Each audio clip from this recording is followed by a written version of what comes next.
5 દિવસ સૌરાષ્ટ્ર કચ્છમાં હીટ વેવની આગાહી કરાઈ છે। કચ્છ, ગીર સોમનાથ સહિતના વિસ્તારો કે જ્યાં હીટ વેવની આગાહી કરાઈ છે। પોરબંદરમાં ગરમ પવન ફૂંકાઈ રહ્યો છે। અમરેલીમાં 40 ડિગ્રી તાપમાન નોંધાયું તો દરિયાઈ વિસ્તારમાં હીટ વેવની આગાહી કરવામાં આવી છે। તો આગામી 5 દિવસ વાતાવરણ સૂકું રહેશે। 5 દિવસ સૌરાષ્ટ્ર કચ્છમાં હીટ વેવની આગાહી કરાઈ છે। કચ્છ, ગીર સોમનાથ, પોરબંદર સહિતના વિસ્તારોમાં ગરમ પવન ફૂંકાવાની પણ આગાહી। અમદાવાદની વાત કરીએ તો 39 ડિગ્રી તાપમાન નોંધાઈ ચૂક્યું છે। અમરેલીમાં 40 ડિગ્રી તાપમાન નોંધાયું છે અને પશ્ચિમ ઉત્તર પશ્ચિમ દિશામાં પવન ફૂંકાઈ રહ્યા છે। દરિયાઈ વિસ્તારમાં પણ હીટ વેવની આગાહી કરાઈ। કચ્છ, ગીર સોમનાથ અને પોરબંદર આ એવા વિસ્તારો કે જ્યાં યલો એલર્ટ આપવામાં આવ્યું છે અને હીટ વેવમાં લોકો બપોર બાદ ઘરની બહાર ન નીકળે તે પણ હવામાન વિભાગે અપીલ કરી છે। તો રાજ્યમાં ઉનાળાની શરૂઆતથી જ આકરી ગરમી પડી રહી છે અને હવામાન વિભાગ દ્વારા પણ હીટ વેવની આગાહી કરવામાં આવી છે, જેથી ગરમીથી બચવા અનેક નાની બાબતો પર ધ્યાન રખાય તો ગરમીથી અને લૂથી બચી શકાય। ગરમીમાં શરીરમાં પાણીનું પ્રમાણ જાળવી રાખવું જરૂરી। પરસેવો થવાથી શરીરમાં ઇલેક્ટ્રોલાઇટની કમી થઈ જાય છે। जो फोरकास्ट दिया गया गुजरात स्टेट के लिए वो ड्राई वेदर प्रिवेल करेगा और maximum temperature no large change में रहेगा आने वाले 5 दिनों के लिए। और इसके साथ ही हीट वेव की वार्निंग दी गई है सौराष्ट्र और कच्छ रीजन के लिए आने वाले 5 दिनों के लिए। और जो ज़िले हैं जहाँ पे हीट वेव होने के चांसेस है वो ज़िले हैं कच्छ रीजन और फिर उसके बाद गिर सोमनाथ और पोरबंदर हैं, जहाँ पे आने वाले 5 दिनों में हीट वेव होने के चांसेस हैं। હોળી દહન પરથી વાર્ષિક હવામાનનું અનુમાન લગાવવામાં આવશે। હવામાન નિષ્ણાંત અંબાલાલ પટેલ અનુમાન લગાવશે। હોળીની જ્વાળા પરથી વર્ષાના હવામાનને જાણી શકાશે। હોળી દહનની 96 મિનિટથી પવનની દિશા નક્કી થશે તેવું અંબાલાલ પટેલે કહ્યું। પવનની દિશા પર હવામાન નિર્ભર હોય છે તેવું અંબાલાલ પટેલે કહ્યું છે। ઉત્તરનો પવન ફૂંકાશે તો વરસાદ સારો થશે તેવી પણ આગાહી તેમણે કરી અને જો પશ્ચિમનો પવન ફૂંકાશે તો સાધારણ વરસાદ રહેશે। હિન્દુ શાસ્ત્રની અંદર હોલિકા દહનનું અત્યંત મહત્વ રહેલું છે અને હોલિકાના દહન બાદ જે જ્વાલા હોય છે તેના પરથી આખા વર્ષનું આકલન થતું હોય છે। ત્યારે આપણી સાથે હવામાન નિષ્ણાંત છે, આગાહીકાર છે અંબાલાલ પટેલ, તેમની સાથે વાતચીત કરીશું। કાકા, હોળીના દિવસે જે જ્વાલા હોય છે તેના પરથી આખા વર્ષનું આકલન થતું હોય છે, એટલે આ વર્ષ કયા પ્રકારની પવનોની દિશા મુજબ કઈ રીતનાનું હોઈ શકે છે? જી આયુષી, પ્રથમ તો આપણે જોઈએ તો હોલિકાનું જે દહન થાય છે અને એ વખતનો પવન જોવાનો મહિમા લગભગ દેશના ઘણા ભાગોમાં થતો હોય છે। જો પવન ઉત્તરનો રહેતો હોય તો હોળી ઠંડી તાપીને જાય તો સારું, પણ આ વખતની હોળી વિશ્વ દિન નિમિત્તે એટલે સૂર્ય ઉત્તર ગોળાર્ધમાં આવે છે ત્યારે આવે છે, તો તેના કારણે લગભગ પશ્ચિમનો પવન ફૂંકાવાની શક્યતા છે, પશ્ચિમનો ઉત્તરનો અને તેની વચ્ચેનો। એટલે આ વખતની આ જે છે એ ઉનાળુ પવન વાય તો ઋતુ નિમિત્ત જાણવી। આજે સવારે 1 કલાકમાં જ ભાજપના 2 ઉમેદવારોએ પીછેહટ કરી લીધી। તેમણે કહ્યું કે અમારે લોકસભા ચૂંટણી નથી લડવી। પહેલા રંજનબેન ભટ્ટે ચૂંટણી લડવાથી ઇનકાર કર્યો, ત્યારબાદ સાબરકાંઠાના ઉમેદવાર ભીખાજી પણ કહ્યું કે હું ચૂંટણી લડવા નથી માંગતો। આજની ભાજપની બેઠકમાં બંને બેઠકો મુદ્દે ચર્ચા થઈ શકે છે। બંને બેઠકો માટે નવા ઉમેદવારો હવે ભાજપે શોધવા પડશે। તો રંજનબેન ભટ્ટે આજે એકાએક સોશિયલ મીડિયાના માધ્યમથી જાણકારી આપી કે મારે હવે ચૂંટણી નથી લડવી।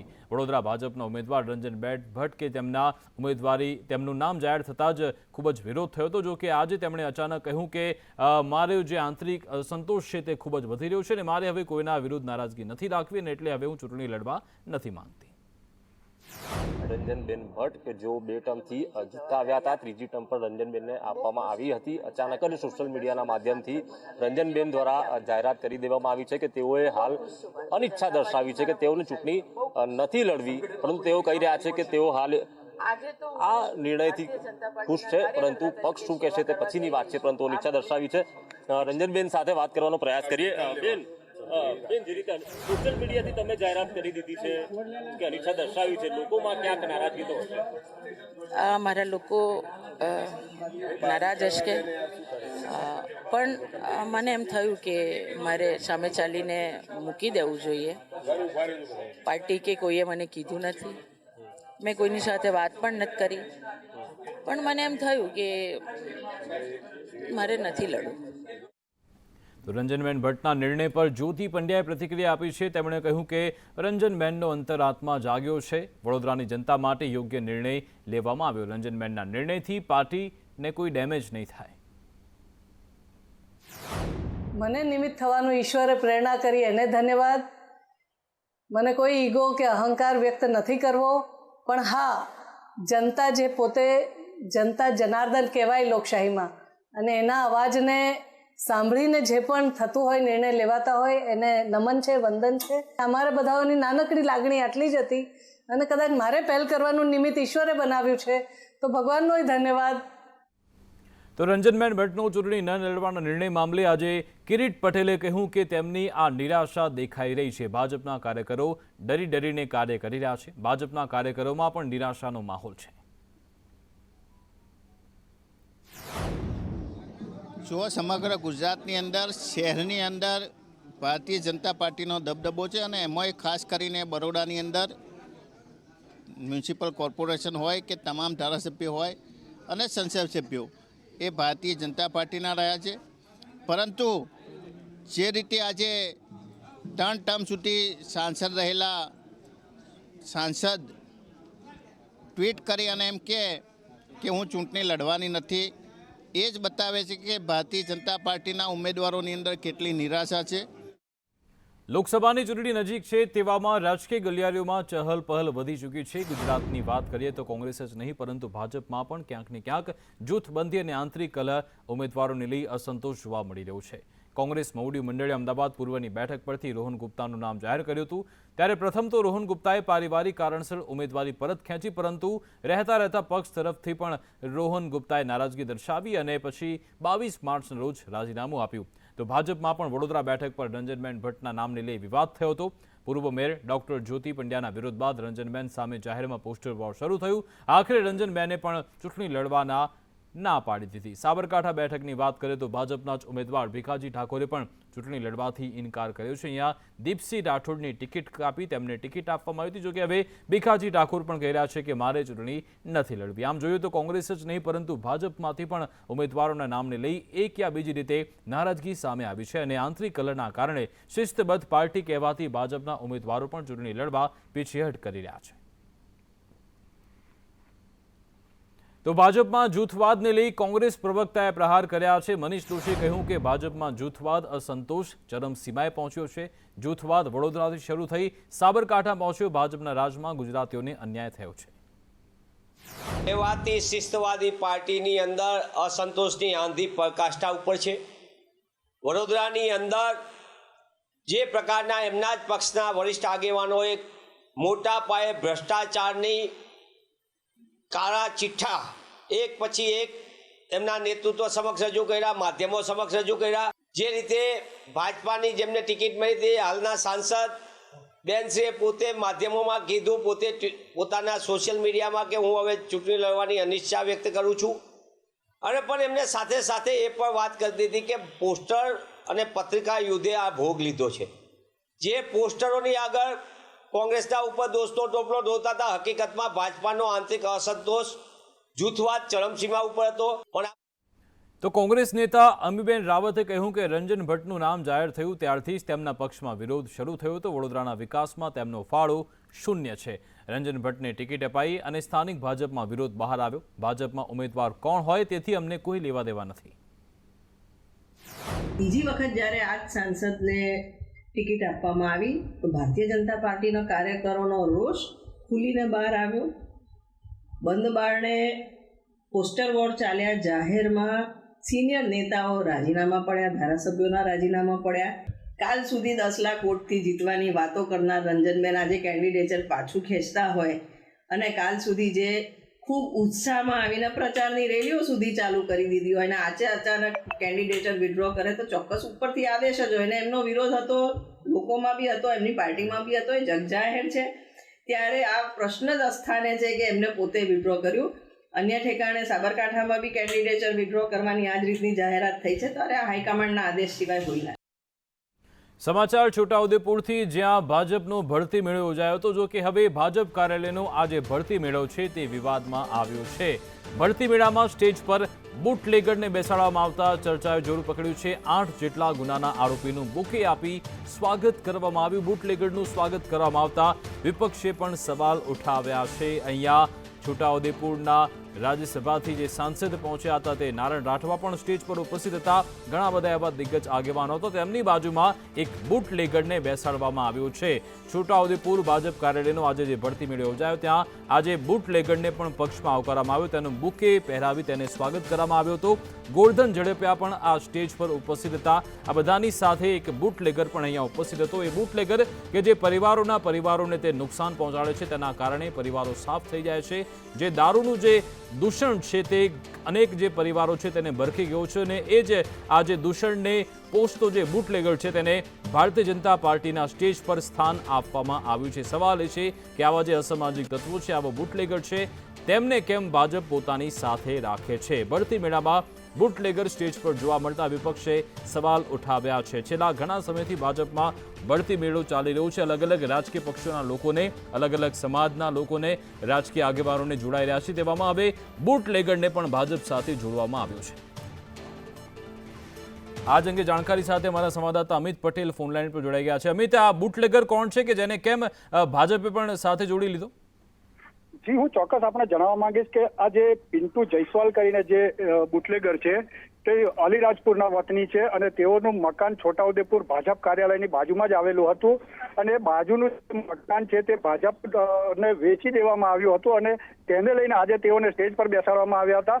મહત્વની વાત એ છે કે 2022ના ડિસેમ્બર મહિનાની અંદર છોટાઉદેપુર જિલ્લા એસઓજી દ્વારા આ પિન્ટુભાઈ જયસ્વાલને 8 જેટલા પડતર ગુનાઓમાં ધરપકડ કરી અને જેલ હવાલે કરવામાં આવ્યા હતા. ત્યારે એક મહત્વની વાત કહી શકાય કે ભાજપ જે વાત કરી રહી છે તે બેધારી વાત કરી રહી હોય તેવું જણાઈ રહ્યું છે. જી બિલકુલ, આભાર અમિત તમામ જાણકારી આપવા બદલ. તો પાર્ટી વિથ ડિફરન્સની વાતો થાય છે, પરંતુ અહીંયા બુટલેગરોને પક્ષમાં સમાવવામાં આવી રહ્યા છે. તો સાબરકાંઠા ભાજપનો ઉમેદવાર ભીખાજીએ ચૂંટણી લડવાથી ઇનકાર કર્યો છે. સાબરકાંઠાના ઉમેદવાર ભીખાજીએ કહ્યું કે મારે ચૂંટણી નથી લડવી. મેઘરજમાં ભીખાજી ઠાકોર સમર્થકો સાથે આજે બેઠક કરતા પણ જોવા મળ્યા હતા. તેઓ લોકસભા ચૂંટણી લડવાના નથી. તેમની અટકને લઈને પણ ખૂબ જ વિવાદ થયો હતો. જો કે આજે તેમણે કહ્યું કે ભલે હું ચૂંટણી નહીં લડું, પરંતુ હું ભાજપનો કાર્યકર્તા છું. પોસ્ટ મૂકી છે મારા સામાજિક અને ઘણા બધા કામ કારણસર અત્યારે મેં પોસ્ટ મૂકી છે. આગળ જોઈશું. પાર્ટી જીતાડું હું ભાજપનો કાર્યકર્તા, હું પરિવાર ક્ષેત્રમાંથી આવું છું. 4 સંસ્થામાં છું, 4 જિલ્લા લડી ચૂકેલું છું. અત્યારે જિલ્લાનો મહામંત્રી છું. એટલે પાર્ટી સાથે હોય ને પાર્ટી જીતાડવા માટે પૂરા પ્રયત્ન રહેશે. એમાં કોઈ ગજાશ ના હોય. ભાજપનો આ રાષ્ટ્ર માટે કામ કરતી પાર્ટીનો કાર્યકર્તા છું. તો સાબરકાંઠામાં કોંગ્રેસના ઉમેદવાર તુષાર ચૌધરીએ પણ આ અંગે પ્રહાર કર્યા. તેમણે કહ્યું કે ચૂંટણી નહીં લડવાના નિર્ણયથી ઇન્ડિયા ગઠબંધનને ફાયદો થવાનો છે. સાબરકાંઠા બેઠક પર કોંગ્રેસની જીત નક્કી છે. ઇન્ડિયા ગઠબંધનથી કોંગ્રેસને ફાયદો થશે તેવું તુષાર ચૌધરીએ કહ્યું. ઉમેદવાર તરીકે મારી સાબરકાંઠા લોકસભા બેઠક પર પસંદગી કરી છે. ગત વિધાનસભાના સમીકરણો આપ જોશો તો આમ આદમી પાર્ટી, કોંગ્રેસ અને ભારતીય જનતા પાર્ટીમાં મોટાભાગે મતોનું વિભાજન થયું હતું. આ વખતે ઇન્ડિયા ગઠબંધનમાં આમ આદમી પાર્ટી અને કોંગ્રેસ પાર્ટી સાથે મળીને ચૂંટણી લડી રહ્યા છે. જેના કારણે જે મતો આમ આદમી પાર્ટીને મળેલા એ સીધા આ વખતે કોંગ્રેસ પક્ષને મળશે. એટલે આ સીટ પર કોંગ્રેસનો વિજય નક્કી થઈ ગયો છે. તો ભાજપમાં ભડકા મુદ્દે આપના પ્રદેશ પ્રમુખ ઈશુદાન ગઢવીએ પણ પ્રહાર કર્યા. તેમણે કહ્યું કે ઉમેદવારો પાસે ચૂંટણી નથી લડાવી તેવું કહેવડાવે છે. આણંદ બનાસકાંઠામાં ઉમેદવાર બદલાવાની પણ શક્યતા છે. 26માંથી 26 બેઠક જીતવાની જે દાવો કરતા હતા તેમની હવા નીકળી ગઈ છે. 26માંથી 26 સીટ 5 લાખની લીડથી જીતીશું એ વાયદાઓની ભાજપની શરૂઆતમાં જ હવા નીકળી ગઈ. તમે જુઓ કે હજી ઉમેદવારો કેટલી જગ્યા ઉપર તો ભાજપ ડિક્લેર નથી કરી શક્યું. બીજી બાજુ જે ઉમેદવારો ડિક્લેર કર્યા છે એમને એન કેન પ્રકારે એવું કહેવામાં આવી રહ્યું છે કે તમે એવું ટ્વીટ કરો અથવા તો તમે સામેથી એવું વિડીયો બનાવો કે મારે ચૂંટણી લડવાની ઈચ્છા નથી. કેમ ભાઈ, ઉમેદવારો ડિક્લેર થયા ત્યારે તો બહુ સારી રીતે સન્માનો થયા હતા. એનો અર્થ સ્વાભાવિક છે કે ભાજપમાં ઉકળતો ચરુ છે. ભાજપમાં બધા જે કાર્યકર્તાઓ છે ખૂબ નારાજ છે.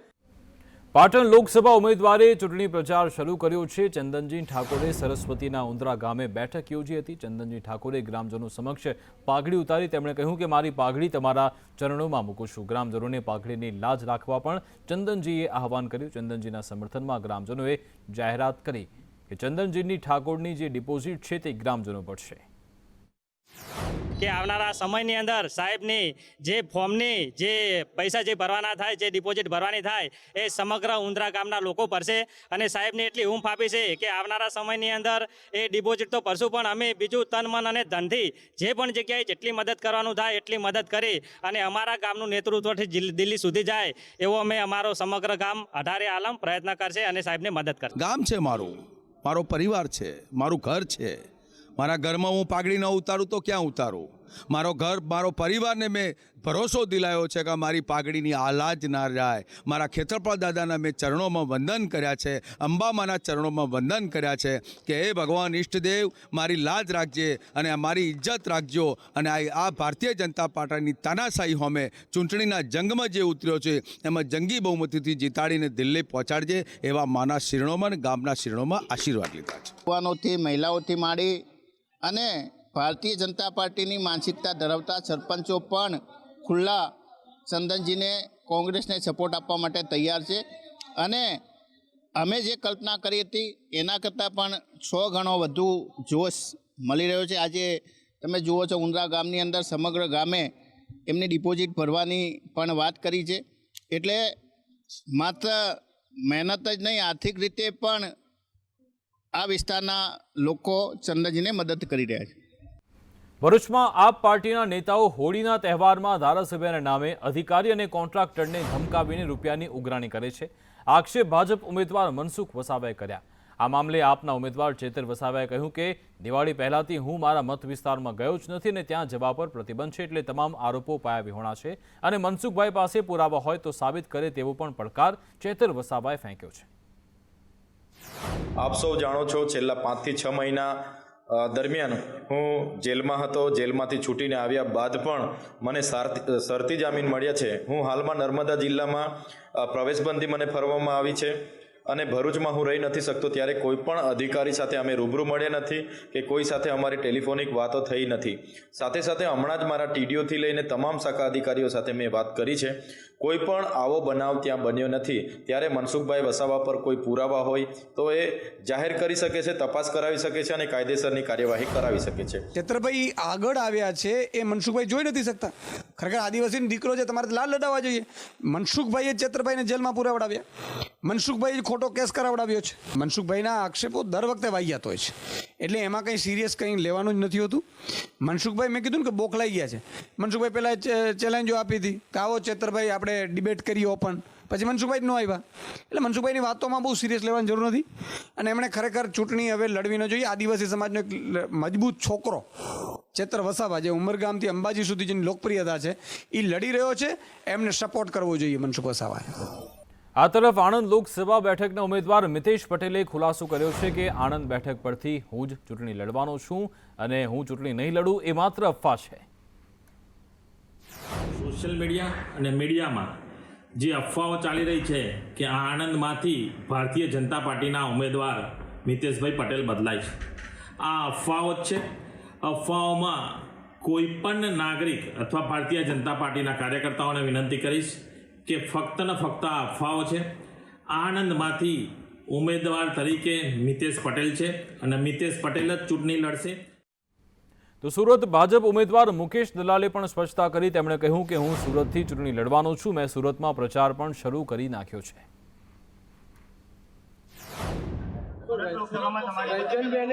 લડવાની ના પાડી છે, હું શું ચૂંટણી પ્રચાર કરી રહેલો છું, મારો ક્યાં પ્રશ્ન આવે? મને માત્ર સુરત લોકસભાનો પ્રશ્ન।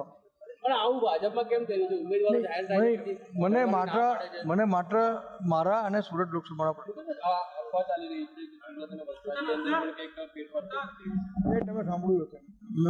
મેં નથી સાંભળ્યું। સમાચાર મહીસાગરથી કે જ્યાં તળાવમાં ડૂબવાથી 3 લોકોના મૃત્યુ થઈ ચૂક્યા છે। 3 યુવકો ગામના જતા અને અચાનક તે અહીંયા ડૂબવા લાગ્યા હતા। એકનું મોત થયું છે, અન્ય 2ની શોધખોળ હાલ ચાલુ છે। ફાગણી પૂનમના મેળાને લઈ ડાકોર તરફ ભક્તોનો પ્રવાહ વધી રહ્યો છે। ડાકોરને જોડતા માર્ગો પર મોટી સંખ્યામાં ભક્તો પદયાત્રા કરી ડાકોર જતા જોવા મળ્યા। ફાગણ સુદ પૂનમે ડાકોરના ઠાકોરના દર્શનનું વિશેષ મહત્વ રહેલું છે। આ તરફ દ્વારકામાં પણ મોટી સંખ્યામાં ભક્તો આવી પહોંચ્યા છે। જય રણછોડ માખણચોડના નાદ સાથે અહીંયા અબાલ વૃદ્ધ ભક્તોનો પ્રવાહ પણ જોવા મળ્યો છે।